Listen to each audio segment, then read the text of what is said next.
Huwag ka na pumunta ron. Saglit lang naman eh. Huwag na nga kasi. Halika na, umalis na tayo. Hindi ka na ba magpapalit ng damit? Kanina pa ako nakapagpalit. Okay na to, halika na. Teka, parang... Okay na nga to, diba? Halika na, huwag ka na maarte. Ano bang maarte? Babe, tingnan mo naman kasi yung damit mo. Kahapon mo pa suot yan, diba? Huwag mo sabihin hindi ka na naman naligo buong araw. Mukha ba akong di naligo? Grabe ka naman kung makapagsalita. Nagtatanong lang naman ako. Bakit di mo masagot? Naka-makeup ka nga at amoy pabango pero, babe, nakita ko yung suot mo kahapon nung makipag-video call ka sa akin. May mantsa pa nga ng ketchup sa may dibdib mo. Oh. Maliit lang naman to eh. Hindi na yan mapapansin. Ikaw lang naman na maarte dyan eh. Patingipin mo naninilaw. Nagsipilyo ka man lang ba? Bakit pantami mo napapansin? Nakaka-offend ka na ha? Babe, mas maganda na yung ako na magsabi sa'yo kaysa naman may iba pang tao na pumuna sa'yo. Please, makinig ka naman oh. Ayusin mo naman ang sarili mo, babe. Tingnan mo nga tong unit mo, parang hindi mo pa yata nalilinisan mula nung lumipat ka. Sabihan mo lang ako kung kailangan mo ng tulong. Kahit hindi na tayo kumain sa labas ngayon, maglinis na lang tayo rito para maging komportable ka. Bakit ba nakikialam ka? Komportable ako rito. Hindi naman ako maarte kagaya mo eh. Kaartehan ba yung tawag mo sa kalinisan? Babe naman, wala akong masamang intensyon sa sinabi ko. Gusto ko lang na maging okay ka rito. Okay nga lang ako, di ba? Ikaw lang naman na nagpupumilit na hindi ako okay at hindi ako komportable rito eh. Nasasabi mo lang yan dahil nakontento ka na lang sa maruming paligid. Boyfriend ba talaga kita o inspektor? Parang lahat na lang ng dumi dito pinansin mo na eh. Wala na bang ibang nakikita yung mga mata mo kundi dumi? Sobrang OA mo. Kung gusto mo naman pala na malinis at perfect na girlfriend, edi maghanap ka na lang ng kasing linis at kasing arte mo. Puisit ka! Taon 2015.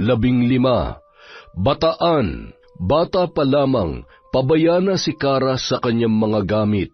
Madalas siyang napapalo ng kanyang ina dahil sa katamarang maligo at maglinis ng sarili kahit nang siya ay dalagita na. Hindi naman akalain ng mga magulang niya na hanggang sa pagdadalaga ay madadala pa rin niya ang kadugyutan sa mga gamit at sa mismong sarili. Ngunit sa kabila ng katamaran ni Kara sa mga bagay-bagay ay masasabi naman na maganda siyang babae. Namana niya yon sa nanay niya at ang tangkad naman ay nakuha niya sa kanyang ama. Mahilig siyang maglagay ng kung ano-anong kolorete sa muka. Natutunan niya yon sa kaibigan na anak ng makeup artist sa isang salon. Siya ang bunso sa mga babae kaya nang magdalaga ay inalagaan talaga ng mga kapatid at ng nanay niya ang kanyang balat. Ngunit minsan, dahil sa kanyang kapabayaan ay ang kanyang ina na mismo ang nagpapaligo sa kanya. Nursing sana ang gustong kurso ng nanay ni Kara para sa kanya, pero dahil kailangan doon ang matinding kalinisan, ay hindi niya yon nasunod.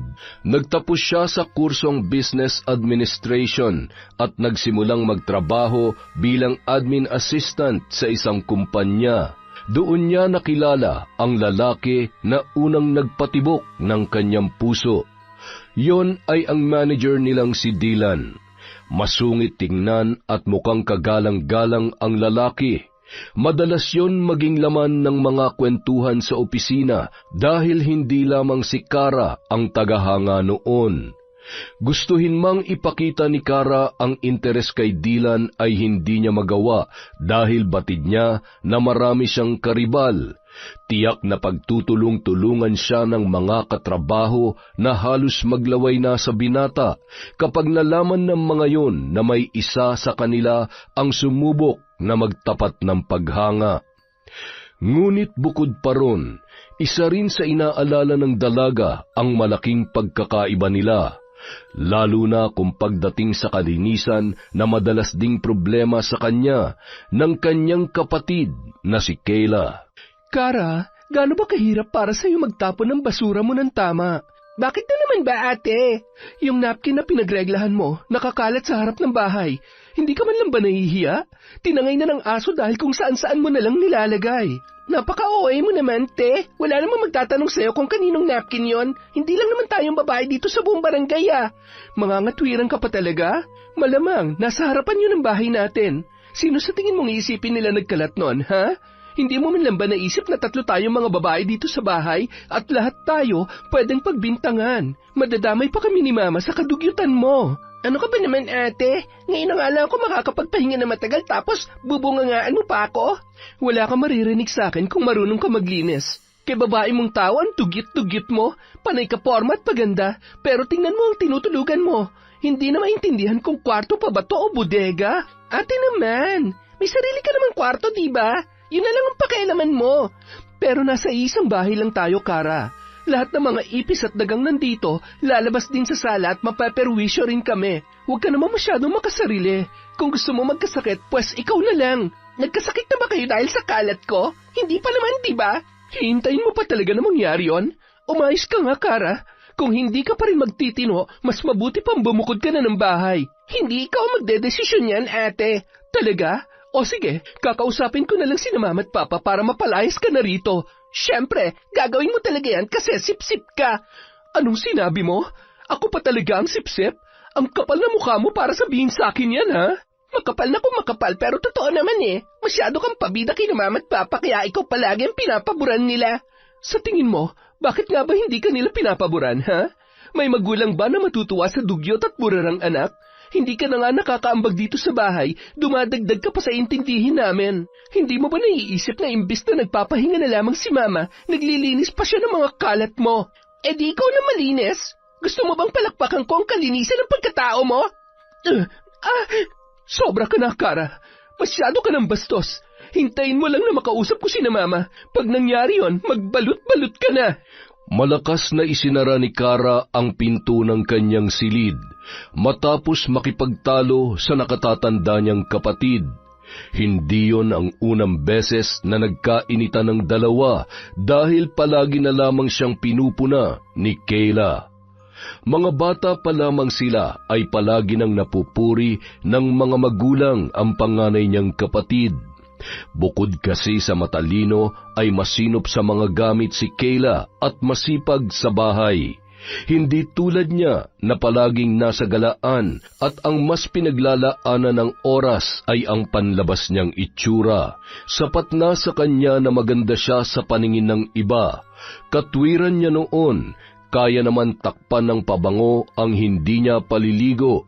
Ang mahalaga lamang sa kanya ay wala pa namang nagrereklamo sa kanyang amoy o sa kanyang pananamit kahit na inuulit niya lamang ang ibang damit na nasusuot niya sa ibang araw. Mayroon na siyang naging boyfriend noon. Magkasundo sila dahil halos wala naman silang pinagkaiba. Ang naging problema niya lamang sa nobyo nung panahong yon ay ang hilig noon sa pakikipagkwentuhan sa mga babae na nauuwi sa panloloko sa kanya. Mula noon, hindi na siya muli pang nagpaligaw. Kahit mayroong mga sumusubok ay pinapaasa niya na lamang ang mga yon. At isa sa mga yon ay ang katrabaho niyang si Reggie na kailan lamang umamin ng tunay na nararamdaman para sa kanya. Uy, Kara, kanina ka pa titig na titig dyan sa cellphone mo. Sino yan, boyfriend mo? Ha? Sino? Yung picture na tinititigan mo. Leeg lang kasi nakita ko pero alam ko na lalaki yan. Ano, boyfriend mo na ba yan? Wala na ba akong pag-asa? Huwag kang maingay. Bumalik ka na sa cubicle mo at magtrabaho ka na. Pero sagutin mo muna ang tanong ko. Hindi ako makakatulog hanggat hindi ko nalalaman kung may iba ka na. Anong iba-iba ka dyan? Bakit? Tayo ba? Hindi naman, pero syempre magsiselos ako. Bakit? May karapatan ka ba? Wala pa. Buti alam mo, kaya mabuti pa magtrabaho ka na lang. Ilang bilao pa ba ng biko ang kailangan kong ibigay sa'yo para sagutin mo na ako? Sino ba kasi nagsabi sa'yo na gusto ko ng biko? Yung dinala mo sa akin noong nakaraan, walang latek. Eh di sana sinabi mo para pinalagyan ko. Kara naman eh. Alam mo naman patay na patay ako sa'yo tapos kung kani-kanino ka pa nagpapaharot. Bakit? Bawal ba? Sa tingin mo, sino ka para pagbawalan akong humarot sa iba? Nanliligaw ka pa lang, akala mo pag-aari mo na ako. Hindi naman sa ganun. Kaya lang naman ako nagkakaganito kasi pinapaasa mo ko eh. Kung sabihin ko sa'yo huwag ka nang umasa, hihinto ka na ba? Hindi. O ay naman pala eh. Kadalasan, walang pakialam ang dalaga sa nararamdaman ng iba. Ang mahalaga lamang sa kanya ay ang kanyang sarili. Bukod kay Reggie, may isa rin siyang makulit na manliligaw noon. Pero dahil hindi talaga niya gusto ang lalaki, ay ipinahiya niya yon sa harap ng maraming tao. Mula nung araw na yon, hindi na nagpakita pa sa kanya ang dati niyang manliligaw. At kapag may natitipuhan naman siyang lalaki, gagawin niya ang lahat para makuha ang gusto niya kahit may iba pang masagasaan sa kanyang plano.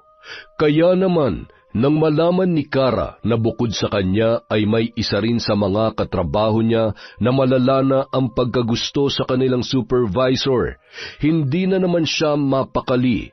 Palihim niyang inoobserbahan ang mga kilos ng katrabahong si Faith para malaman kung ano ang pinaplano ng dalaga para kay Dylan. Hinintay ni Kara na umalis ng cubicle si Faith para tingnan kung ano ang mga nakasulat sa maliit na notebook ng dalaga. Sa araw-araw na pinagmamasdan ang katrabaho, napansin niya na palagi yung may isinusulat doon tuwing papasok na ang kanilang supervisor. Nang pumunta sa banyo si Faith, sinamantala ni Kara ang pagkakataon. Binasa niya ang pinakahuling na isulat ng dalaga at doon niya nalaman na araw-araw palang nag-iiwan ng kung ano-anong regalo ang kanyang katrabaho para kay Dylan. Napangisi si Kara nang may naisip na siyang paraan kung paano mapapalapit sa kanyang hinahangaan. Nang mag-iwan si Faith ng bagong relo sa mesa ni Dylan na mukhang pinag-ipunan pa ng dalaga, lakas loob ng kinausap ni Kara ang binata. Nakauwi ng mga kasama mo, bakit nandito ka pa? Hinihintay kasi kita, sir Bakit? May problema ba? Wala naman po, sir. Gusto ko lang po sana kayo makausap. Tungkol saan? Itatanong ko lang po sana kung nagustuhan niyo yung relo. Paano mo nalaman ang tungkol doon? Teka, ikaw bang... Opo, sir. Ako nga po nagbibigay sa inyo ng regalo araw-araw. Ibig sabihin, matagal ka na may gusto sa akin? Ganun na nga po, sir. Grabe, hindi ako makapaniwala. Po? Bakit po? Iniisip ko pa kung paano kita aayaing lumabas para sana mas makilala pa natin ang isa't isa tapos hindi ko na pala kailangan magpakahirap. Gusto mo ako, hindi ba?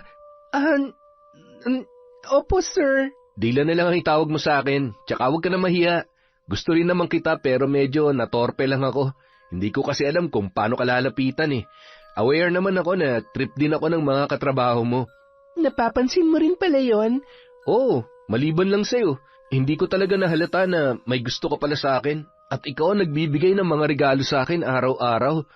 Sobrang sweet mo naman. Ang totoo, kaya hindi muna ako umuwi ngayon dahil gusto kong malaman kung sino nagbibigay sa akin ng mga yon. At nung nakita kong ikaw na lang ang naiwan kanina, medyo nabuhayan ako. Sabi ko, sana ikaw yun. Ano ka ba naman, sir? Huwag kang ganyan. Pinapakilig mo naman ako ng sobra eh. Isa yan sa mga nagustuhan ko sa'yo. Nakikita ko kasi na masayahin ka. Minsan, naririnig pa kita nagpapatawa sa mga katrabaho mo. Pati pala yun, napapansin mo rin? Oo naman. Ang sayo mo kayang pagmasdan araw-araw. Tsaka, hindi mo naman napapansin na tinitinan kita kaya malaya ako yung nagagawa. Kung alam ko lang na gusto mo rin pala ako, matagal na sana akong umamin sa'yo. Paano yan ngayon? Alam mo nang gusto kita. Hindi naman sa nagmamadali ako pero gusto ko lang malaman kung tayo na. Siyempre, aarte pa ba ako? Oo naman, tayo na. Girlfriend mo na ako, sir. Lingid sa kaalaman ni Kara, ay dinig na dinig noon ng katrabaho niyang si Faith ang naging usapan nila ni Dylan. Kaya naman nang pumasok siya kinabukasan ay hinila siya ng dalaga bago pa man siya dumiretso sa opisina para makapag-usap silang dalawa.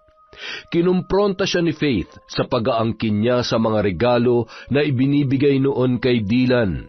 Nagbantayon na sasabihin sa boyfriend niya ang totoo. Ngunit imbis na matakot ay tinawanan lamang yon ni Kara.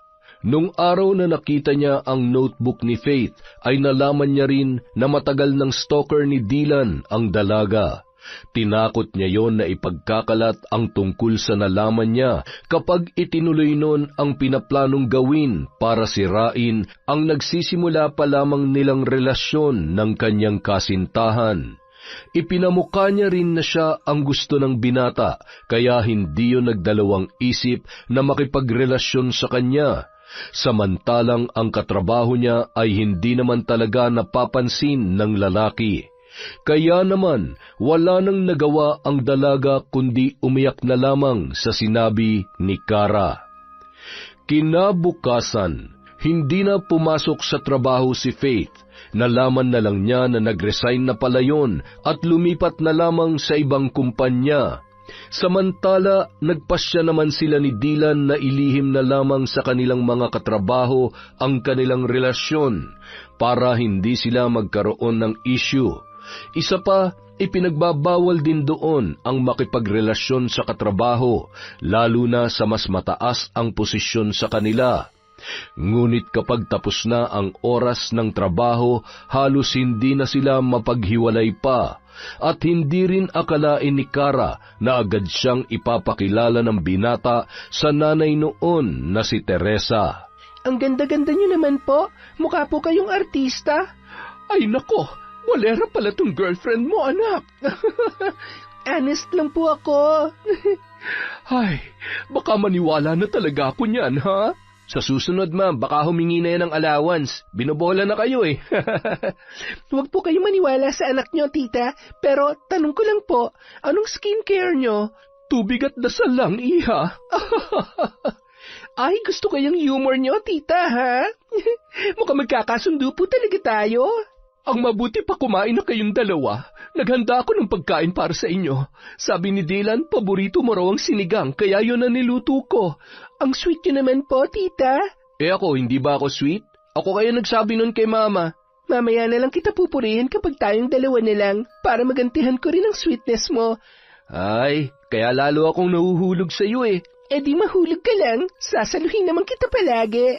Sa kabila ng masayang araw ni Kara nang makilala ang ina ng kanyang nobyo, kabaligtaran naman noon ang nangyari pag-uwi niya sa kanilang bahay. Naabutan na lamang niya ang mga gamit niyang nakaempake na at nakahanda na sa sala. Nang tingnan niya ang cellphone niya, saka niya lamang nakita ang ilang tawag ng kanyang ina na hindi niya nasagot. Nang buksan niya ang messages, saka niya lamang nalaman na pinapaalis na pala siya ng mga magulang para matuto na siyang mamuhay ng mag-isa. At alam niya kung sino ang may kagagawan noon. Ano to, Ate Kayla? Nagbidabidahan ka na naman ba kina Mama at Papa? Huwag mong sabihin na hindi mo pa nabasa ang mga text sa iyo ni Mama. Tinatawagan ka rin niya kanina pero hindi ka sumasagot. Nabasa ko na, pero hindi pa rin ako aalis dito. Wala ka na magagawa. Kinandado ko ng kwarto mo. Nalinis ko na nga kaya makakahinga na kami ng maluwag dahil wala nang dugyot dito sa bahay. Bawiin mo lahat ng mga sinabi mo kina Mama. Bakit ko naman gagawin yon? Mas maganang buhay namin kung wala ka na rito. Pabigat ka lang naman sa bahay na to kaya mas maganda kung mawawala ka na. Kakausapin ko si Papa. Kung ikaw nagagawa mong mapaniwala si Mama, pues sa akin naman si Papa. Huwag ka nang umasa, Kara. Nakapag-usap na sila ni Mama. Pumayag si Papa dahil sinulsulan ko siya. Sabi ko, panahon na para matuto ka namang tumayo sa sarili mo mga paa. Tutal, ayaw mo rin namang tumulong sa mga obligasyon dito sa bahay. Puro sarili mo lang ang iniisip mo. At alam mo kung anong sinagot ni Papa? Sabi niya, mabuti pang araw kung gano'n ang gagawin nila para matuto ka dahil matanda ka na raw. Pero ikaw, kausapin mo pa rin siya kung gusto mo pang makasiguro. Kaya lang, sa pagkakaalam ko, imposible na magbagong isip niya. Buisit ka talaga! At mas lalo ka pa mabubwisit sa akin kung hindi ka pa aalis dito. Kaya kung ako sa'yo, umalis ka na. Para kahit magkalat ka man ng kadugyutan sa ibang lugar, wala na kaming pakialam. Tandaan mo to, Ate Kayla. Kahit ano mangyari sa'yo, pati na rin kina Mama at Papa, wag na wag kayong hihingi ng tulong sa akin. Wow! Para namang maaasahan ka talaga. Huwag ka mag-alala, baka ikaw pang humingi ng tulong sa amin dahil hindi ka namin kailangan, okay? Kaya umalis ka na at huwag ka na magpapakita pa sa amin. Dahil ayaw na rin ng mga magulang ni Kara na bumalik pa siya sa kanilang bahay, napilitan na siyang kunin ang mga gamit at maghanap ng malilipatan. Pero dahil paggabi na rin noon ay nanghingi na siya ng tulong sa nobyong si Dylan, pinatuloy naman siya ng binata sa bahay kahit isang gabi lamang. Kinabukasan, hindi na muna siya pumasok sa trabaho para maghanap ng malilipatan.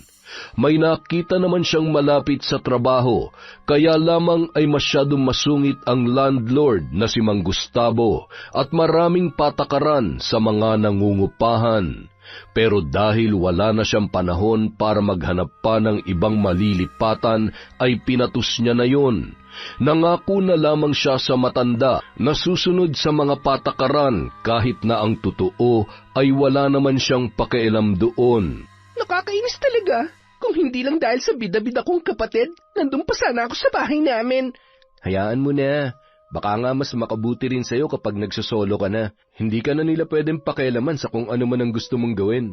Hindi naman yun ang kinakainis ko eh. Palagi na lang ang Kayla na yun ang pinapaboran ni na Mama at Papa. Isang sabi lang niya, naniniwala na agad sila. Hindi man lang nila ako kinakausap. Tama ba yun na pagdating ko sa bahay nakahanda na lahat ng mga gamit ko? Ni hindi man lang ako binigyan ng pagkakataon para makahanap ng mauupahan. Kinailangan ko patuloy umabsent para makahanap ng malilipatan. Huwag mo na masyadong isipin na nangyari. Ayaw mo ba nun? Makakapunta na ako sa'yo kahit hindi ka magpaalam sa mga magulang mo. Sa bagay, basta lagi mo akong pupuntahan ha. Siyempre naman. Ngunit matapos ang unang pagbisita ni Dylan sa inuupahan ni Kara ay hindi na muli pang umulit ang binata. Ilang beses yung tinanong ng dalaga pero palaging umiiwas doon ang lalaki. Inisip na lamang niya na baka hindi yun komportable sa maliit na silid kaya hindi niya na pinilit pa. Samantala, habang tumatagal ay unti-unti na ring napapansin ni Dylan ang pagiging pabaya ng dalaga. Mula kasi nang makabisita ang binata sa inuupahan ay hindi niya na nagustuhan kung paano mag-asikaso ng mga gamit ang dalaga. Pagpasok pa lamang niya roon ay kalat na ang sumalubong sa kanya. Kaya naman kahit gusto pa niyang makasama si Kara ay nagpapaalam na siya at nagdadahilan na lamang para makaalis doon. Dahil hindi niya pwedeng sabihin sa kanyang ina ang nakita sa takot na madismaya yon sa kanyang nobya, ay kay Reggie na lamang siya naglabas ng saloobin. Tutal naman ay matagal na silang magkaibigan ng lalaki. Ano? Kayo ni Kara? Oo nga. Pasensya na kung ngayon ko lang nasabi. Ang gusto niya kasi ilihim na lang daw muna namin sa mga katrabaho natin. Alam mo naman, bawal ang office romance. Pero, kailan pa naging kayo? Actually, magto 2 weeks pa lang naman kami, pero ipinakilala ko na siya kay Mama. Kung ganon, legal na pala kayong dalawa. Oo, ganun na nga. Di ko alam na si Kara pala yung sinasabi mo na nagugustuhan mo dati dito sa opisina. Si Glyza kasi ang madalas mo nakakausap eh. Halata naman na may gusto sa akin si Glyza kaya lagi akong kinakausap. Kaya lang, di ko naman siya type eh. Pero kahit hindi ko siya gusto, kinakausap ko pa rin na maayos kapag lumalapit siya sa akin. Eh di, congrats na sa inyo, pre. Oh, bakit ganyan? Parang may kasamang pait ang pag-congrats mo. Teka, huwag mo sabihin na may gusto ka kay Kara. Sira ulo. Wala, di ko lang talaga inaasahan na magiging kayo. Eh sige, sinabi mo eh. Pero may sasabihin sana ako sa'yo. Sa atin lang to ah. Ano yun? Alam mo kasi... Ay, paano ko ba ito sasabihin? Parang ang awkward naman. Tungkol ba kay Kara? Paano mo nalaman? Eh siya naman talagang pinag-uusapan natin kanina pa. Ah, oo nga pala no. Oo, tungkol sa kanya.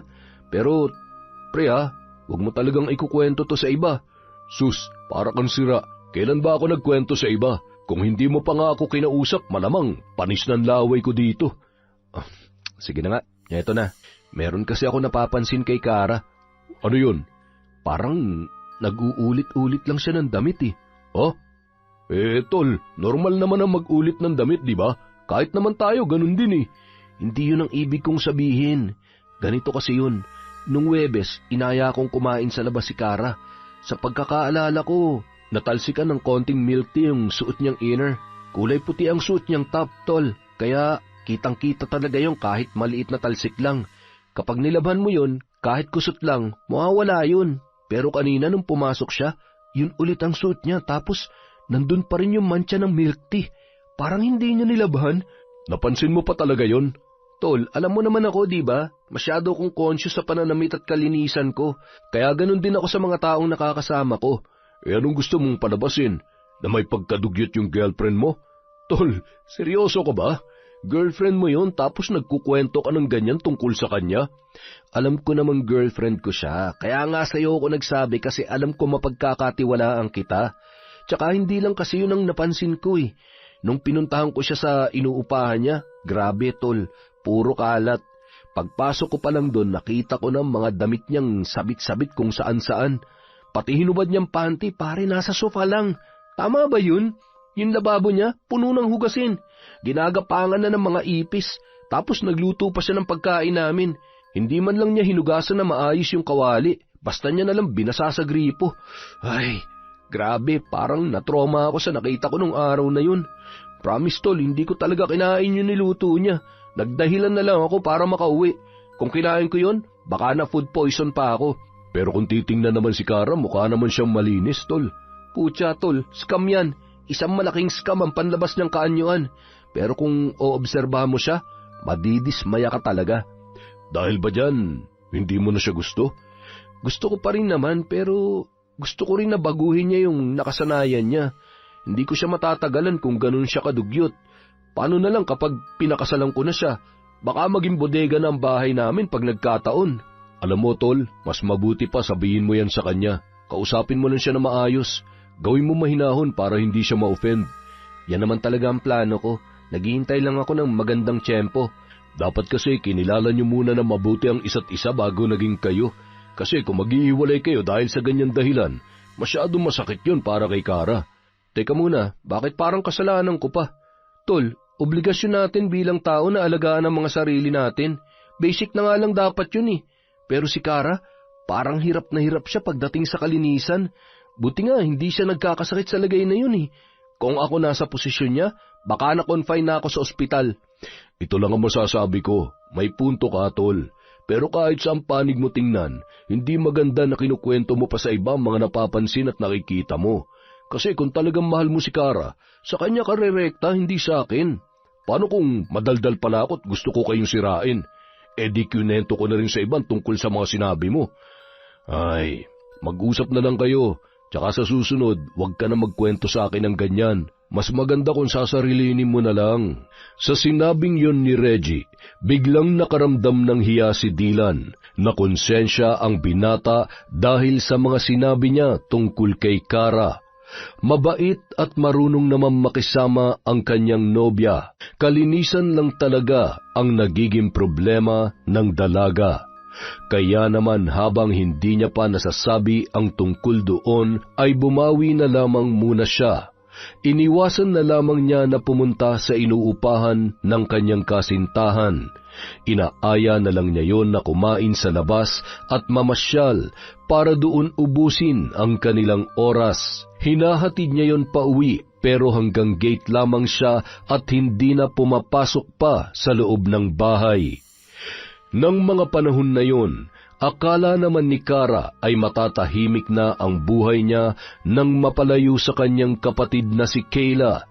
Wala na kasing nagbubunganga sa kanya tuwing umaga at wala na ring nagrereklamo sa kanyang mga kalat. Ngunit isang umaga, nagulantang na lamang siya habang nanonood ng pelikula nang biglang kalampagin ng landlord ang pinto ng kanyang unit. Mang Gustavo naman, atakihin ako sa puso sa lakas ng pagkatok niyo sa pinto eh. May sunog po ba? O baka naman lumilindol tapos hindi ko lang nararamdaman. Walang sunog o lindol, iha. Pero ang kadugyutan mo, umaalingaso sa buong bahay. Talakitok din pala tong matandang to eh.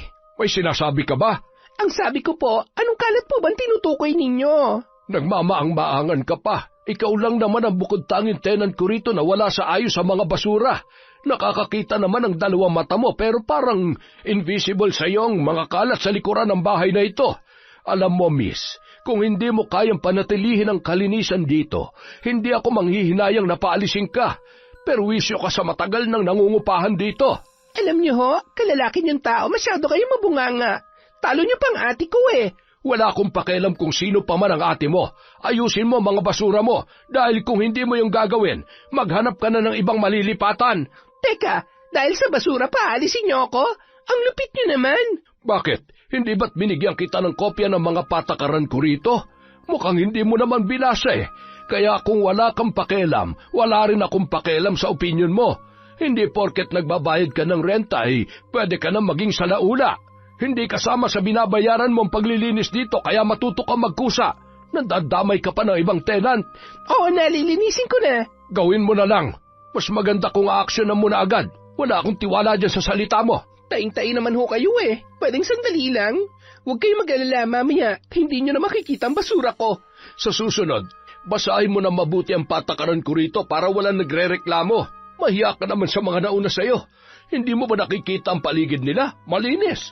Wala kahit isang plastik na nakakalat. Pero ikaw namamahunan likuran ng unit mo. Kung tatagal ka pa rito, gagastos pa ako para ipalinis ang buong bahay dahil sa pag-aasik mo ng kadugyutan. Grabe naman ho kayo kung makapagsalita. Malinis din ho ba pati budi nyo? Huwag kayong ganyan. Baka magpakita agad sa inyo si San Pedro. Bastos ka! Nauna ho kayo. Sobra kayong magsalita eh. Nang dahil lamang sa basura parang ininsulto nyo ng buong pagkatao ko. Dahil sa reklamo ng landlord, napilitan na si Kara na ayusin ang kanyang mga basura. Ngunit sa kabila ng ginawang pagkilos ay hindi pa rin niya matanggap ang mga sinabi sa kanya ni Gustavo. Hindi naman niya yung kaano-ano, ngunit nakatanggap pa siya ng masasakit na salita. Mas matatanggap pa sana niya yon kung magulang niya ang matanda. Kaya naman para makaganti ay nakaisip muli ng masamang plano ang dalaga. Palihim siyang nagmanman sa bahay ni Gustavo na naroon lang din sa loob ng compound. 4 kasi ang unit doon at 2 metro lamang ang layo sa isa't isa. Kaya nang liparin ng hangin ang mga basura niya ay napunta yon sa kabilang unit.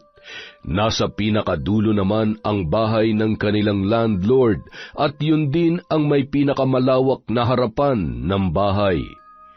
Nang gabing yun, pasimple niyang sinilip sa bintana ang bahay ni Gustavo. Malinis yun kahit nag-iisa lamang ang matanda. Marahil ay masipag talaga yon sa kabila ng edad niya, kaya halos mahiya na lamang ang alikabok sa mga gamit mula sa sala hanggang kusina. Pag-ikot niya sa likuran ng bahay, doon niya napansin na hindi naglalak ang matanda ng pinto sa may kusina. Napangisi siya na makaisip ng paraan kung paano makakaganti sa mga masasakit na salitang binitawan noon sa kanya. Tingnan ko lang kung kakayanin ng sikmura mong gagawin ko sa iyong matanda ka. Ang dami-dami mong sinasabi sa akin. Pwes, hindi ka na makakapagsalita kapag natikman mo ang batas ng tinatawag mong dugyot. Nang sumunod na gabi, pinasok ni Kara ang kusina ni Gustavo. Dinukot niya mula sa bulsa ang nakaplastik na dumi ng daga na nakuha niya sa mga gamit niya na maghalungkat siya ng kwarto. Dinurog niya ang natutuyong dumi para hindi yun basta-basta mahalata kapag nilagay niya sa pagkain. Sakto naman noon na nakaluto na ang matanda. Binuksan niya ang kawaling naglalaman ng adobong manok. Mukhang yon ang ulam ng kanilang landlord sa hapunan. Nakangisi niyang ibinudbud doon ang kanyang dala at bahagyang hinalo ang ulam para hindi yun mahalata. Heto ng special ingredient para sa masarap mong hapunan, Mang Gustavo. Enjoy! Ngunit hindi akalain ni Kara na mauuwi pala sa isang trahedya ang ginawa niyang kalokohan. Pag-uwi niya galing trabaho, nalaman niya na isinugod sa ospital ang kanilang landlord. Nakibalita siya sa kapwa tenant, ngunit wala pa ring alam ang mga yon kung ano ang nangyari sa matanda. Hanggang sa may isang nakapagsabi na inatake raw yon sa puso. Ngunit iba ang kanyang kutob sa tunay na nangyari. Kinabukasan, nabalitaan na lamang ni Kara na wala na si Mang Gustavo. Namatay raw ang matanda sa ospital, ngunit hindi sinabi ng kaanak na pumunta roon ang dahilan ng pagkamatay noon. Tulala si Kara nang pumasok sa trabaho dahil naman ang isip niya ang nangyari. Pag-uwi niya noon ay nakaburol na si Mang Gustavo. Takang-taka naman ang kanyang nobyo na nagpasyang ihatid siya sa bahay sa pag-aakala na masama ang kanyang pakiramdam. Sinong nakaburol? May namatay ba kayong tenant? Si Mang Gustavo ang nakaburol. Yung landlord nyo? Ano nangyari sa kanya? Nung huling punta ko rito, maayos pa naman siya. Ewan ko, inatake yata sa puso. Kawawa naman pala siya. Mag-isa lang ba siya sa bahay niya? Oo buti na lang, laging pumupunta ron yung isang tenant. Kaklose daw kasi ni Mang Gustavo. Pagpasok daw sa bahay, nakita na lang siya na nakabulagta sa kusina. Puro suka pang araw sa sahig. Teka, sabi mo, inatake sa puso? Bakit sumuka si Mang Gustavo? Hindi kaya food poison yun? Hindi ko alam. Yan kasi ang sinabi sa akin ng isang tenant. Hindi ko na rin inalam ang totoo nangyari. Di naman kasi kami close nun Mainit nga lagi ang ulo sa akin ni Mang Gustavo Talaga? Bakit naman? Ha? Ewan. Hindi ko alam. Napapangitan yata sa akin kaya ganun. Sumilip kaya muna ako ron. Saka magbibigay na rin ako ng konting abuloy. Bakit? Close ba kayo? Ikaw naman, mga close lang ba ang dapat bigyan ng abuloy pag namatay? Huwag ka nang pumunta ron. Saglit lang naman Huwag na nga kasi. Halika na, umalis na tayo. Huwag ka nang pumunta ron. Saglit lang naman Huwag na nga kasi. Halika na, umalis na tayo. Hindi ka na ba magpapalit ng damit? Kanina pa ako nakapagpalit. Okay na to, halika na. Teka, parang... Okay na nga to, diba? Halika na, huwag ka na maarte. Ano bang maarte? Babe, tingnan mo naman kasi ang damit mo. Kahapon mo pa suot yan, diba? Huwag mo sabihin hindi ka na naman naligo buong araw. Mukha ba akong di naligo? Grabe ka naman kung makapagsalita. Nagtatanong lang naman ako. Bakit di mo masagot? Naka-makeup ka nga at amoy pabango pero, babe, nakita ko yung suot mo kahapon nung makipag-video call ka sa akin. May mantsa pa nga ng ketchup sa may dibdib mo. Maliit lang naman to Hindi na yan mapapansin. Ikaw lang naman na maarte dyan Patingipin mo naninilaw. Nagsipilyo ka man lang ba? Bakit pantami mo napapansin? Nakaka-offend ka na, ha? Babe, mas maganda na yung ako na magsabi sa'yo kaysa naman may iba pang tao na pumuna sa'yo. Please, makinig ka naman Ayusin mo naman ang sarili mo, babe. Tingnan mo nga tong unit mo. Parang hindi mo pa yata nalilinisan mula nung lumipat ka. Sabihan mo lang ako kung kailangan mo ng tulong. Kahit hindi na tayo kumain sa labas ngayon, maglinis na lang tayo rito para maging komportable ka. Bakit ba nakikialam ka? Komportable ako rito. Hindi naman ako maarte kagaya mo Kaartehan ba yung tawag mo sa kalinisan? Babe naman, wala akong masamang intensyon sa sinabi ko. Gusto ko lang na maging okay ka rito. Okay nga lang ako, diba? Ikaw lang naman na nagpupumilit na hindi ako okay at hindi ako komportable rito Nasasabi mo lang yan dahil nakontento ka na lang sa maruming paligid. Babe, alam mo ba kung bakit hindi ako kumain ng niluto mo nung unang punta ko rito? Kasi hindi malinis yung mga ginamit mo sa pagluluto. Tingnan mo, hanggang ngayon, hindi ka pa rin nakakapaghugas ng mga kinainan mo. Hindi ka na rin naglalaban ng mga damit mo, kaya inuulit mo na lang yung sa tingin mo ay masusuot mo pa ulit. Nagpapabango ka na lang kapag hindi ka naligo at nagme-makeup para matakpan ng mga pimples mo. Babe, kaya ka maraming pimples dahil hindi ka rin nagpapalit ng punda ng unan mo. Boyfriend ba talaga kita o inspektor? Parang lahat na lang ng dumi dito pinansin mo na Wala namang ibang nakikita yung mga mata mo kundi dumi. Sobrang OA mo. Kung gusto mo naman pala na malinis at perfect na girlfriend, edi maghanap ka na lang ng kasing linis at kasing arte mo. Puisit ka! Imbis na ayusin mong sarili mo, yan pa talaga naisip mong solusyon? Ang maghanap ako ng ibang babae? Mukhang hindi mo nga talaga kaya magbago kapag nakasanayan mo na maging pabaya. Hindi ko babaguhin ang sarili ko para magustuhan lang ng ibang tao. Ganito na ako nun pa, kaya kung hindi mo ako kayang irespeto bilang ako, edi maghanap ka na lang ng ibang liligawan.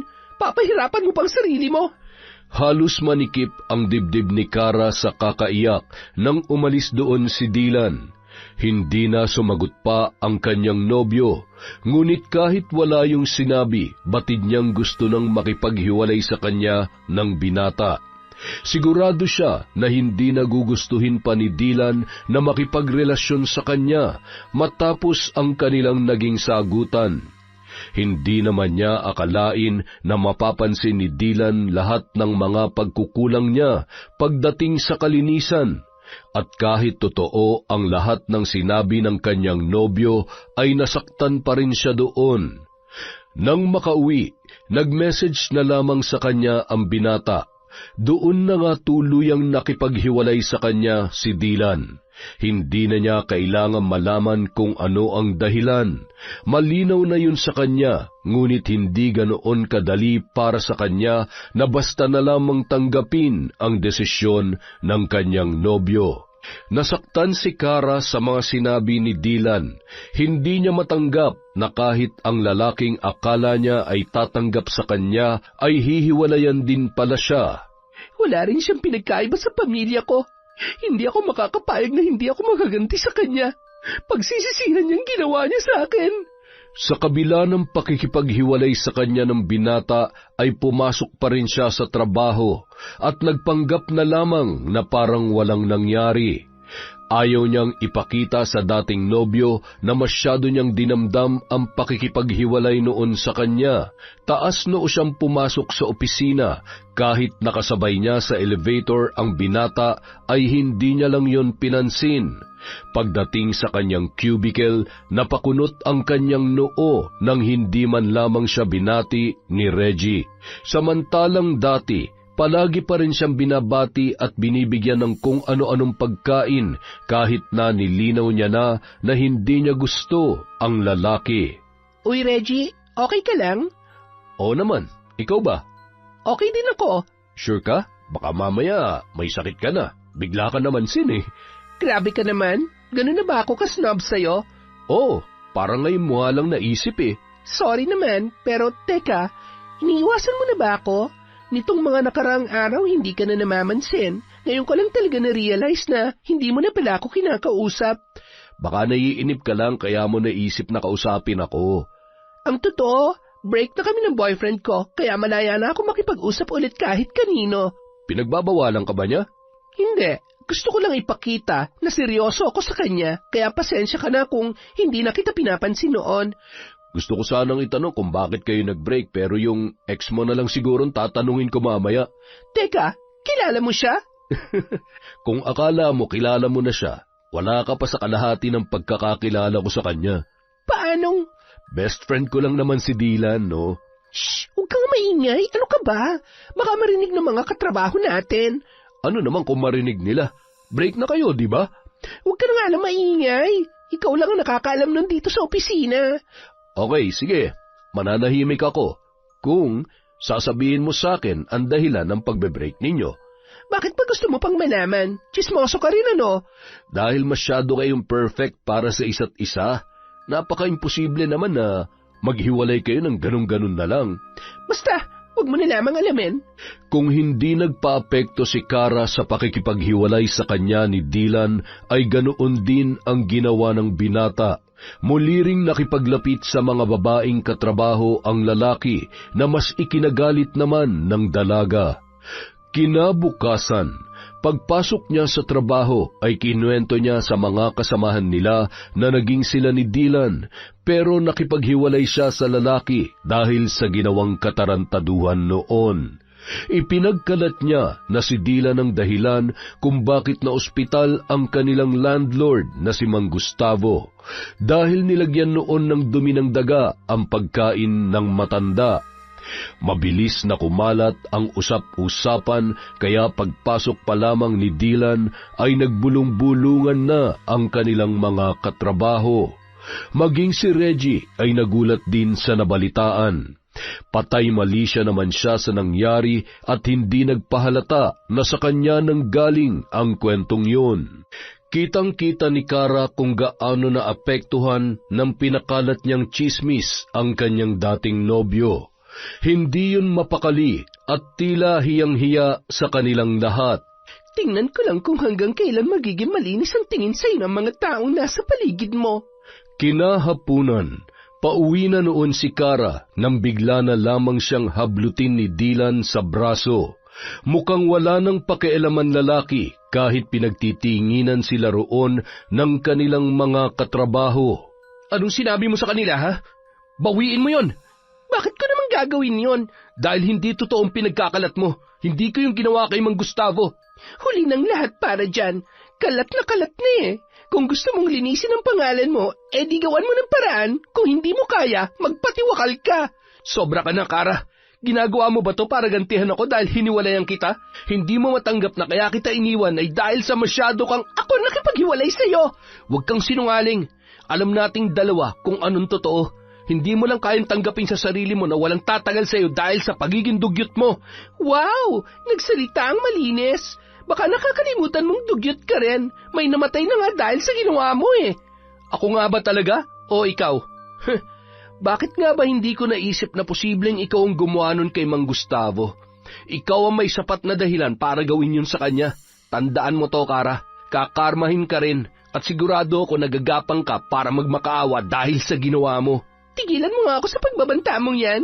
Baka gusto mong kasuhan pa kita. Ay hindi. Mauuna pa pala magkaso sa'yo ang kamag-anak ni Mang Gustavo. Ano kayang pakiramdam ng inaaresto ng mga pulis tapos matatanggal ka pa sa trabaho habang sirang-sira na ang pangalan at imahe mo sa mga taong dati humahanga sa'yo? Parang nakakalungkot yon, no? Hayop ka, Kara. Oo, hayop talaga ako. Yun na ang naging huling pag-uusap ni Kara at Dylan. Dahil matapos ang araw na yun, ay hindi na pumasok pa sa trabaho ang binata. Dala ng matinding kahihiyan. Mas lalo kasing lumala ang usap-usapan sa opisina at pinagtatawanan na rin yun ng mga katrabaho nila. Maliban lamang kay Reggie na hindi natuwa sa ginawa ni Kara. Ganun na ba katindi ang galit mo kay Dylan? Para siraan mo siya ng ganun sa katrabaho natin? Alam mo malaki na wala sa kanya, Kara. Makonsensya ka naman kahit konti. Pinaghirapan niya na makuha ang posisyon sa trabaho, tapos mawawala lang lahat ng yun dahil sa paninira mo na wala namang katotohanan? Paano mo naman sabing hindi yun totoo, ha? Nandun ka ba nung mangyari ang katarantaduhang ginawa niya? Please lang, Reggie, huwag mo nang pagtakpan ng kaibigan mo. Hindi ko siya pinagtatakpan. Gusto ko lang protektahan ng reputasyon ng kaibigan ko, dahil alam kong hindi niya magagawa ang binibintang mo sa kanya, Kara. Ang tindi mo rin no? Ganyan ka ba talaga kasama? Naging mabuting boyfriend naman sa'yo si Dylan Gusto ko pa nga niyang tulungan Naging mabuti? Baka hindi mo alam na napaka-arte ng kaibigan mong yon. Kala mo kung sino malinis ang pagkatao. Wala akong masasabi kay Dylan, dahil mabuting tao ang pagkakakilala ko sa kanya. Nandun na tayo sa may pagka-OA siya pagdating sa kalinisan, pero ikaw, minsan ba naisip mo man lang na may mga tao nang napapahamak dahil sa kadugyutan mo? Hindi na yung simpleng problema lang, Kara, lalo na ngayon na may namatay na nang dahil sa ginawa mo. Wala akong ginagawang masama. Sige, paniwalaan mo sarili mo sa kasinungalingan mo, pero itong tandaan mo, aalingasaw rin ang baho mo, Kara. Mula nang hindi na pumapasok sa trabaho si Dylan, palagi na lamang nagkukulong sa kwarto ang binata. Hindi na yon nakikipag-usap sa kahit na kanino dahil labis pa ring dinaramdam ang ginawang paninira sa kanya ng dating nobya. Awang-awa naman sa kanya si Teresa na hindi na alam kung ano ang gagawin para matulungan ang kanyang anak sa problema nito. Gustuhin mang linawin ng ginang ang ikinalat ni Kara na tsismis ay wala namang maniniwala sa kanila. Kinabukasan, nagpasya na si Teresa na puntahan si Kara sa inuupahan para kausapin tungkol sa ginawang paninira sa kanyang anak. Naabutan niya naman noon ang dalaga na abala sa pagsiselfie sa harap ng paupahan pagdating niya roon.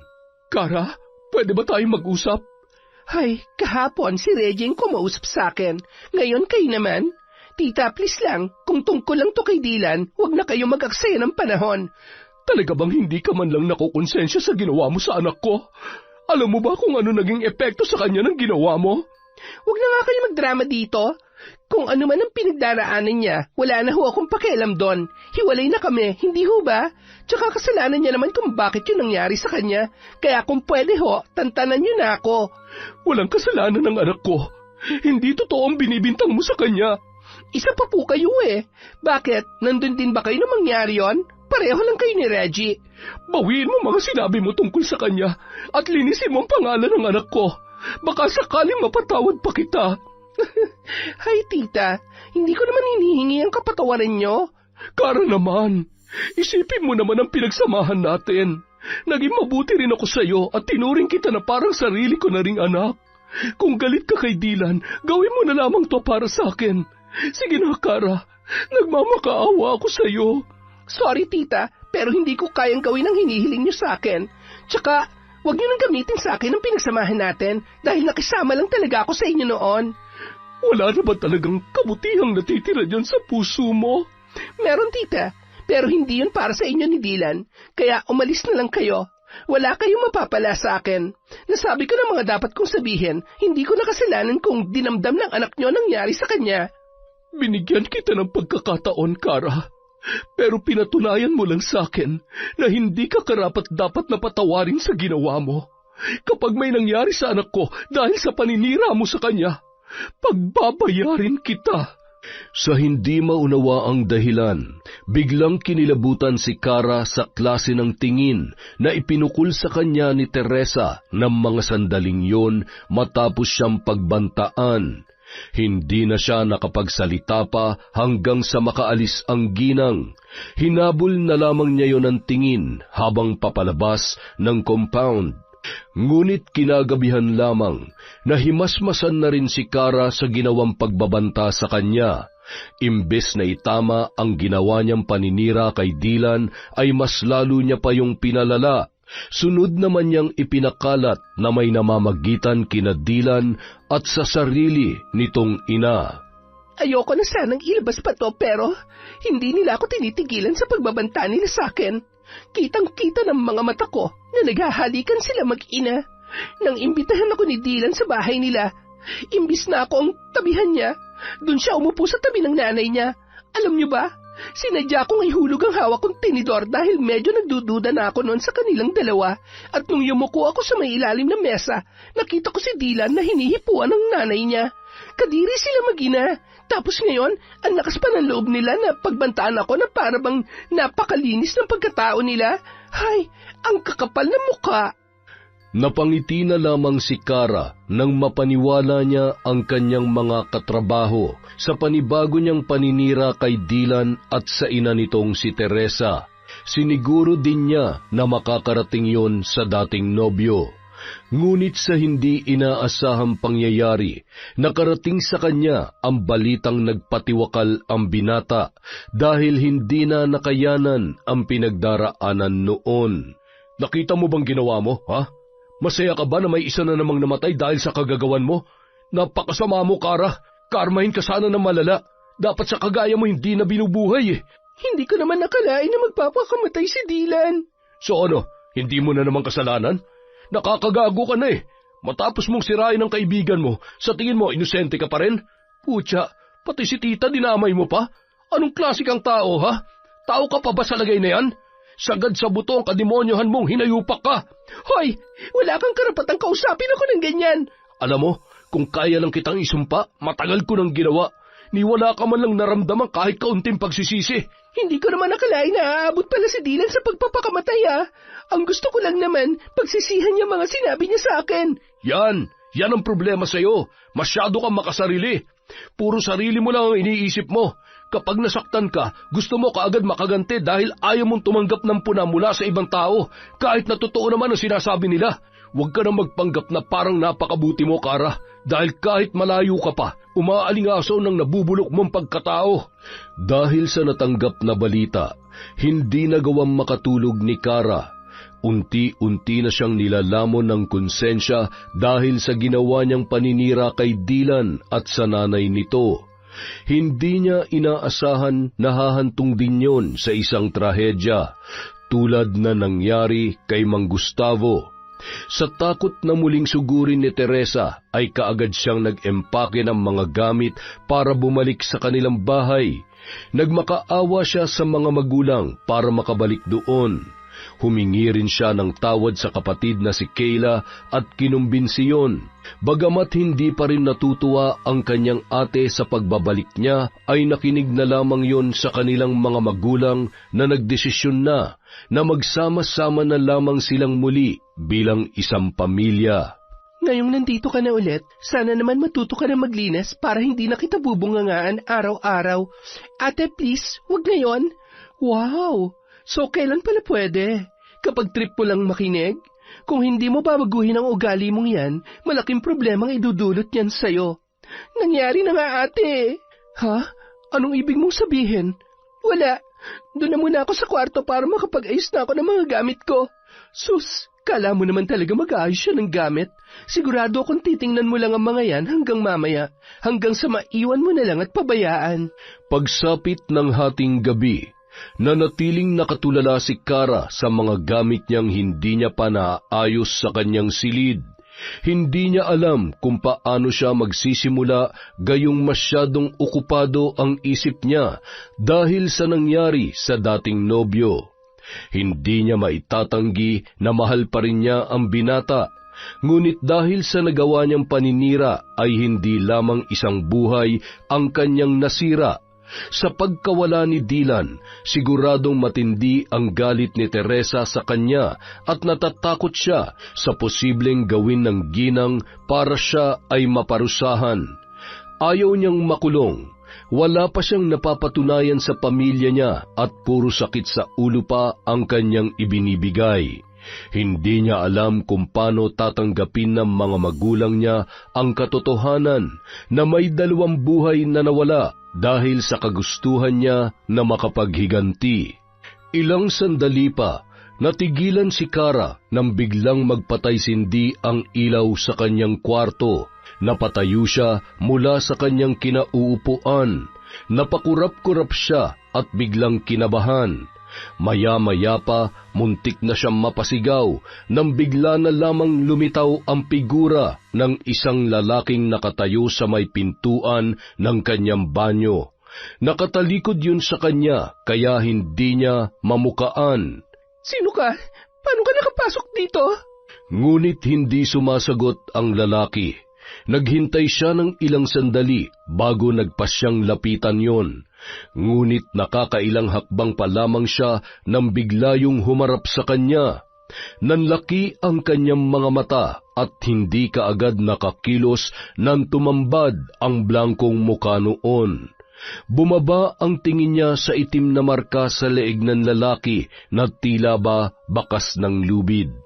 Lumakas ang kabog ng kanyang dibdib. Muli niyang tiningnan ng lalaki. Hindi, imposible.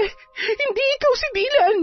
Muli siyang napasigaw nang tumulo ang pulang likido mula sa ulo ng lalaking walang muka. Pumatak yun sa sahig at umagos patungo sa kanyang mga paa. Nanginig ang buong katawan niya sa takot nang maramdaman ang likidong dumampi sa kanyang balat. Ilang sandali pa, muntik na siyang panawan ng ulirat nang lumapit sa kanya ang lalaki at mahigpit na hinawakan ang kanyang leeg. Unti-unting nanikip ang kanyang dibdib. Nang bitawan siya ng lalaki, ay bumagsak siya sa sahig habang sapo-sapo ang kanyang dibdib. Habol hininga pa rin siya ng mga sandaling yon. Patay-sindi pa rin ang ilaw, ngunit makalipas ang ilan pang sandali ay tuluyan ng dumilim ang buong paligid. Tatayo na sana siya para lumabas nang makarinig siya ng ingay na animoy may kung anong maliliit na nagtatakbuhan sa sahig. Kinapa niya ang cellphone na ipinatong sa kanyang kama.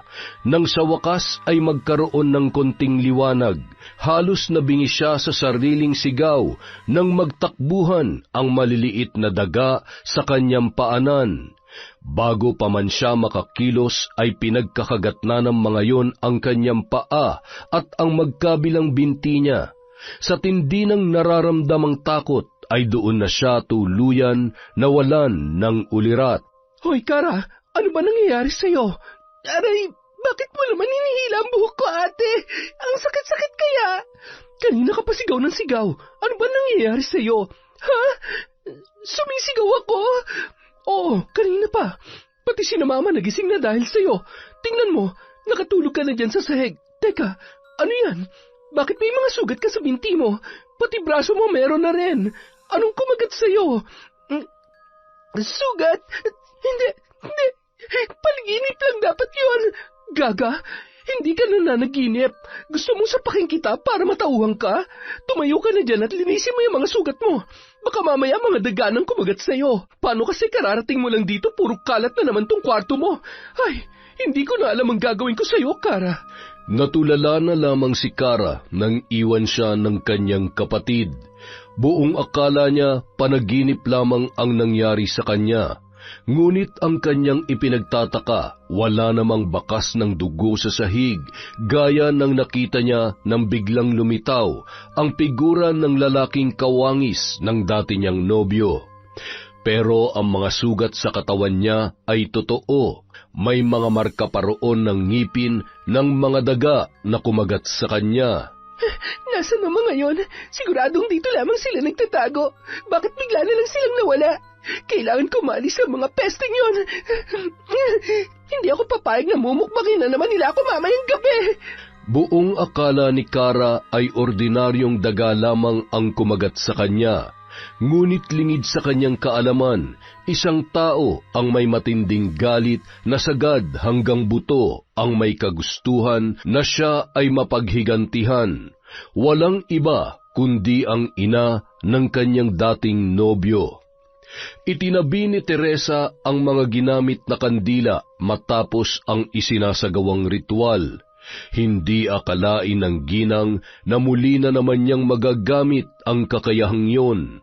Walang nakakaalam ng tungkol sa karunungan niya sa paggamit ng kapangyarihang itim. Inilihim niya yon kahit sa yumao niyang asawa at wala rin siyang plano na ipaalam yon sa kaisa-isang anak na si Dylan. Ngunit tadhana na mismo ang gumawa ng paraan para muli niyang buhayin ang kanyang dugo bilang isang mambabarang na nagmula sa isang kinatatakutang angkan. Ikinubli niya ang tunay niyang pagkatao sa masayahin niyang personalidad, sa kagustuhang makaranas ng bagong buhay na malayo sa kinalakhan niya noon. Ngunit dahil hindi nauubos ang mga taong may maiitim na budhi, ay hindi rin basta-basta matatapos ang pakikipagkasundo niya sa dilim para maipaghiganti ang kanyang mahal sa buhay. Matapos makausap ang matalik na kaibigan ni Dylan na si Reggie, ay saka pa lamang niya nalaman na may ginawa na namang panibagong paninira si Kara. Marahil ayon ang nagtulak sa kanyang anak para tuluyan ng tapusin ang buhay dahil hindi na noon alam kung paano pa haharapin ang matinding kahihiyan. Pagbabayarin mo ang mga kasinungalingang ginamit mo para sirain ang buhay ng anak ko. Luluhod ka at gagapang habang nagmamakaawa. Sa kabila ng mga sugat, nagpumilit pa rin pumasok sa trabaho si Kara. Balot na balot ang buo niyang katawan. Mabuti na lamang at malamig sa kanilang opisina, kaya hindi siya punahin ng mga kasama. Ngunit maya-maya lamang napansin niya na tila makahulugan ang pagtingin sa kanya ni Reggie. Nang sulyapan niya ang lalaki, bahagya yung napangisi. Bigla siyang nakaramdam ng pagkainis sa inasal noon. Ano bang problema mo? Bakit pangising-ngisi ka dyan? Ako ba may problema o ikaw? Masyado yata mainit yung ulo mo. Nakakairita ka eh. Alam mo ba yon? Ano naman kung nakakairita ako? Anong gagawin mo, ha? Papatayin mo rin ba ako tulad ng ginawa mo sa landlord niyo at sa kaibigan ko? Gawin mo, Kara. Hindi kita atrasan. Ang yabang mo ah. Mas mayabang ka. Pero ayos lang dahil alam kong pinagbabayaran mo ng lahat ng ginawa mo. Nararamdaman mo na bang pait ng karma? Anong ibig mong sabihin? Alam mo kung anong ibig kong sabihin. Hindi mo na kailangan pang itanong yan. Hindi pa rin nauunawaan ni Kara kung ano ang nais ipahiwatig ni Reggie sa kanya. Ngunit imbis na magpaapekto sa lalaki, binaliwala niya na lamang yun. Ngunit kahit anong gawin niyang pagtuon ng atensyon sa trabaho, hindi siya mapakali sa kanyang upuan dahil sa paghapdi ng mga sugat na kumikiskis sa suot niyang damit. Pag-uwi niya ng bahay, halos masuka siya nang umalingasaw ang masangsang na amoy ng kanyang mga sugat. Hindi niya rin kaagad nahubad ang suot na sweater dahil dumikit na yon sa sugat na napisana ang nana dahil sa kanyang paggalaw. Halos mapasigaw siya sa tindi ng kirot nang matanggal ang pagkakadikit noon. Hindi na siya sumabay sa mga magulang niya sa paghahapunan dahil baka pandirihan lang ng mga yon ang mga sugat sa kanyang katawan. Hinintay niyang makatulog ang mga kasama sa bahay bago siya lumabas ng kanyang silid. Pagpatak ng 12:00 ng gabi, matutulog na sana si Kara nang biglang umihip ang napakalamig na hangin. Napakunot ang kanyang noo nang makarinig siya ng bulong mula sa kung saan. Nagpalinga-linga siya sa buong silid, ngunit hindi niya matukoy kung saan yon nagmumula. Ilang sandali pa, sumigid ang matinding kirot mula sa kanyang mga sugat. Nang sulyapan niya ang kanyang binti, nagkaroon ng malaking bitak sa gitna ng bawat sugat na yon. At mula roon, naglabasan ang maliliit na uod. Napatili siya at wala sa sariling pinaghampas ang binti niya sa pag-aakala na mawawala ang mga yon. Mas lalo pang dumami ang mga uod sa kanyang sugat at gumapang na yon patungo sa kanyang muka. Patakbo siyang nagtungo sa banyo para banlawan ng tubig ang kanyang muka, ngunit ni isa sa mga yon ay hindi man lamang natanggal sa kanyang balat. Makalipas ang ilang sandali, umabot na ang mga uod hanggang sa kanyang mata. Mariin siyang napapikit para hindi makapasok ang mga yon. Nagtiis na lamang siyang mangapa habang papalabas ng banyo. Ngunit sa pagpapatuloy niya sa pangangapa, hindi niya namalayan na nakalabas na siya ng kanilang bahay. Sa kanya lamang yon napagtanto nang sinubukan niyang idilat ang kaliwa niyang mata. Ha? Paano ko napunta rito? Pinihit niya ang seradura ng pinto, ngunit hindi niya yun mabuksan. Maya-maya pa, naramdaman na niya ang mga uod na nagpupumilit na pumasok sa nakadilat niyang mata. Dali-dali niya yung ipinikit at kinapa na lamang ang hawakan ng pinto para muli yung subukang buksan. Ngunit bigo siyang magawa yun. Kinalampag niya ang pinto at nagsisigaw sa pagbabaka sakali na maririnig siya ng mga magulang o ng kanyang kapatid na si Kayla, ngunit tila walang nakakarinig sa kanya. Hindi maunawaan ng dalaga kung bakit yon nangyayari. Nang mga sandaling yon, tila siya ay nasa ilalim ng isang sumpa. Ilang sandali pa, tila may sariling isip ang kanyang mga paa na maglakad palabas ng kanilang bakuran. Nanatili pa ring nakapikit ang kanyang mga mata habang patuloy na humahakbang. Hindi niya alam kung saan siya dadalhin noon. Hindi niya rin maidilat ang kanyang mga mata. Napahikbi na lamang ang dalaga. Makalipas ang ilang oras ng paglalakad, ay naramdaman niya na ang hapdi ng kanyang mga paa na nagkasugat-sugat na. Dumagdag pa ang malamig na paligid. Niyakap niya ang sarili, ngunit kaagad din niyang ibinaba ang mga braso nang muling kumirot ang kanyang mga sugat.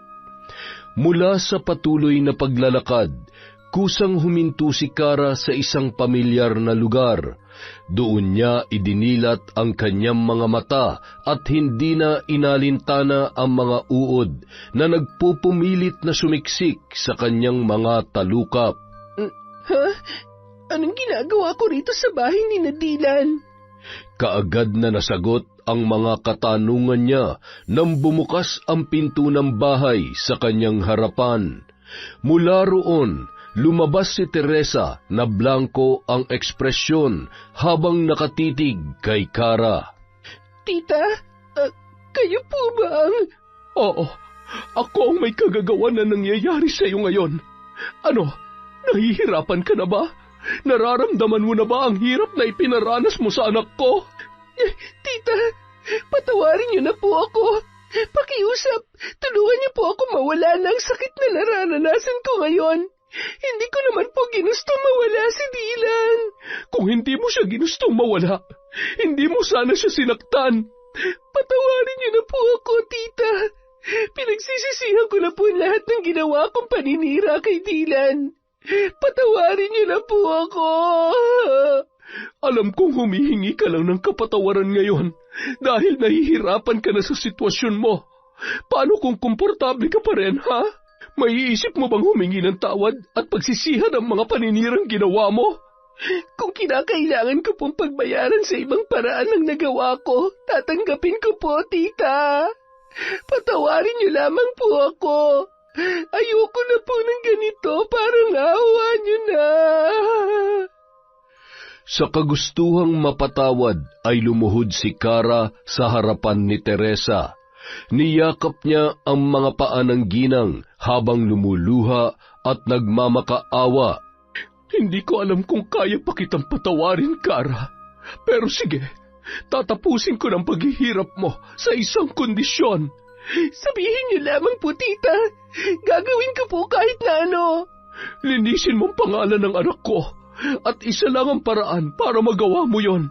Panagutan mo ang mga nagawa mong kasalanan. Pumayag si Kara sa kondisyon ni Teresa. Hindi niya maintindihan kung paanong nagbago ang isip niya sa loob lamang ng isang gabi. Ngunit isa lamang ang malinaw sa kanya. Nakakatakot ang naging karanasan niya dahil sa sumpa ni Teresa at hindi niya nagugustuhin pang maranasan yon kahit kailan. Inamin ni Kara na siya ang naglagay ng dumi ng daga na siyang nakasama sa kondisyon ni Mang Gustavo. Gaya ng inaasahan, nagsampa ng kaso sa kanya ang kamag-anak ng matanda.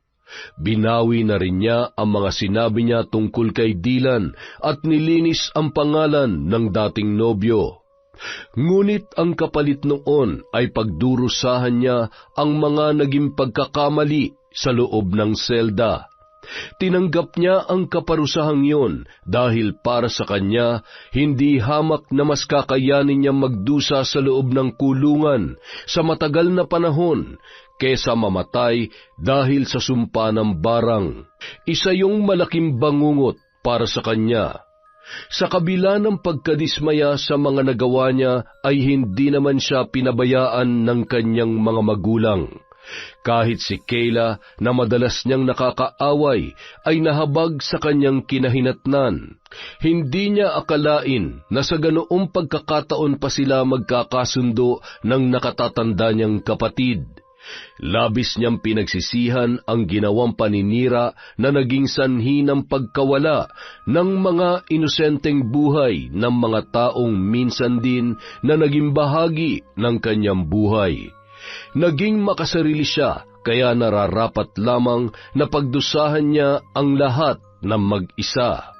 Ginugol ni Kara ang panahon niya sa loob ng kulungan, kasama ang mga tulad niyang may nagawang mabigat na kasalanan at nakasakit ng kanilang kapwa. Ngunit sa kabila ng mabigat niyang karma, hindi siya nawalan ng pag-asa na magkakaroon pa siya ng panibagong pagkakataon para mabago ang kanyang kapalaran.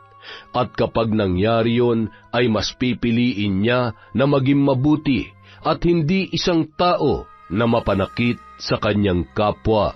Yon! Isa na naman pong malupit na kwento mula sa ating channel.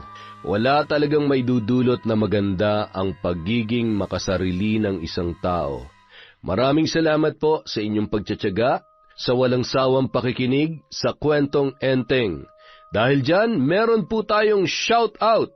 Simulan po natin kay Jerilyn Byron. Hi din po kay Aryan Gail Leonora at kay James Derek Lugina.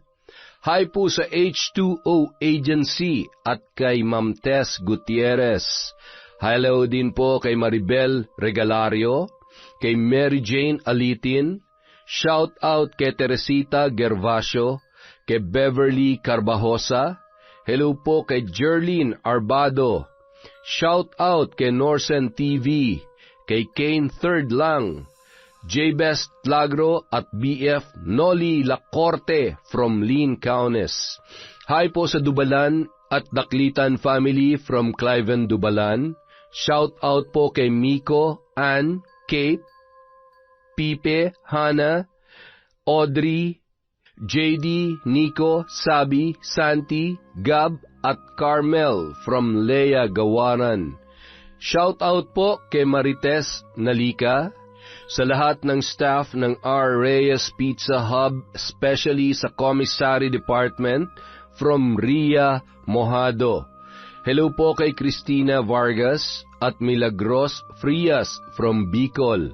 Shout out kay Glenn Boy de la Cruz, kay Arnel Claridad, kay Mabel from Singapore, sa Flores at Naong family from Alma Naong.